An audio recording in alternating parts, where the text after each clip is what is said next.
the universities. One of the reasons that made us come up with this finance model, and there is room for improvement.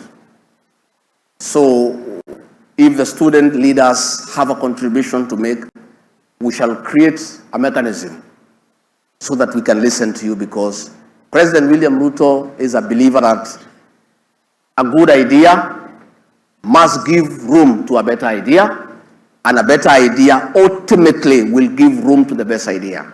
We are willing to receive more ideas on how we can improve it. But one of the reasons why we came up with this model, it wasn't fair to give loans to everybody blanket.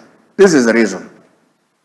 You can afford to take your child to a preparatory kindergarten where you pay 200,000 shillings a term. You move from there, you take your child to a high-cost school where you pay 400,000 shillings a term.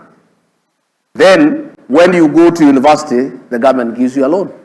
Yet the money is not enough for everybody.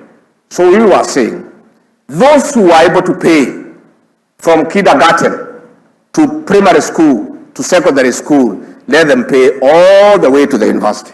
My request and appeal to you as young people, when the world becomes too tough, when the going becomes rough, when you are having challenges, don't withdraw into yourself. Please speak out.